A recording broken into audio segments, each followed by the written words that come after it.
This week's theme is ahimsa, which translates as non-harming. So it's the first of the 10 principles of ethics and, you could say, a kind of mental health in yoga.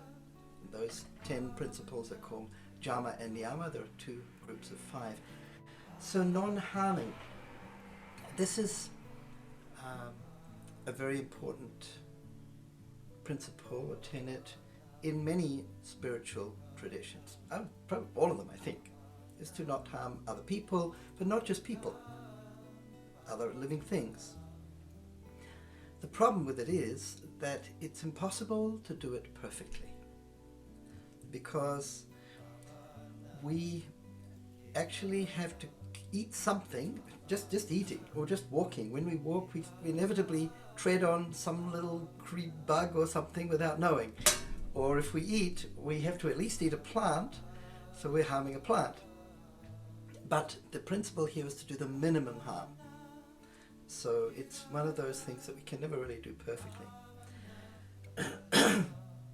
But it makes a big difference if you try, because not just to the person or the animal that you're avoiding harming, but to your own state of mind. If you can wake up in the morning and you can feel, I have no intention of harming anybody, I want to avoid, I have this benevolent view on the world, and when I'm engaging in the world, I'm always going to be trying to be as kind as I can, not just with my actions, but with my words and my thoughts, then you'll be very free. You feel differently about yourself. You won't be burdened with this maybe very subtle feeling that I'm not as nice a person as I would like to be. So it's very good for your own mental health and your feeling of personal self-worth and your ability to love yourself. So these 10 principles are like that. They're related to our engagement in the world, but they also, if we observe them, they also have a very positive impact on us. If you do come pretty close to perfecting this particular principle, some remarkable things could happen. I'll give you a couple of very extreme examples. One of them is a famous Christian saint. His name was Saint Francis of Assisi. He was from Italy.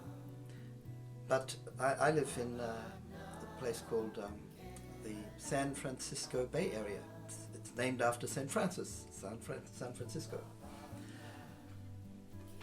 So he was known for his kindness and he was a saint, but he was a very special saint, if there is such a thing. I think there is.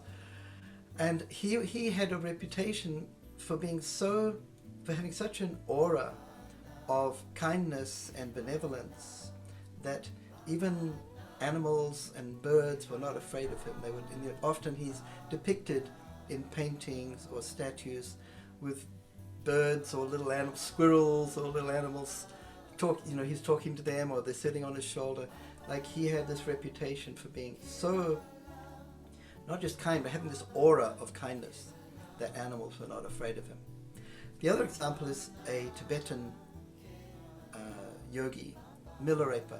And his story is very complicated. I'm not going to tell it all now, but it's one of my favorite spiritual biographies. Now, he was a real person, but he lived a few hundred years ago, so there's a lot of mythology around him.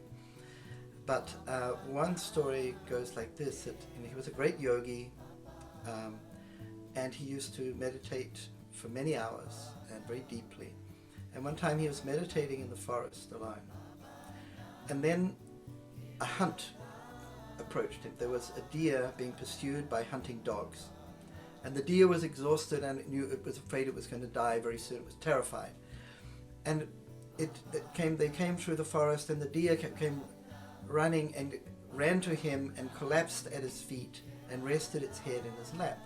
And it was afraid for its life, because a minute later these big dogs came, and they were hungry for blood, and they were really ravenous to kill the deer. But when they came in the presence of Milarepa, suddenly they became calm. and peaceful, and they'd just lay down, and you know how dogs are when they're sort of relaxed, their tongues are lolling out, and they're like very friendly in a moment. So he had, because he never harmed anybody or never had any intention of harming any living thing, he had this ability to bring that feeling of kindness and benevolence to anyone that came close to him.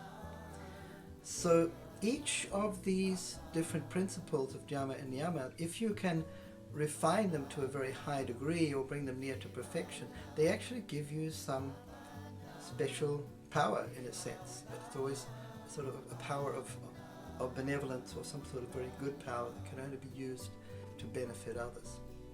So there you go, that's the nice way to developing the power that others will not want to harm you.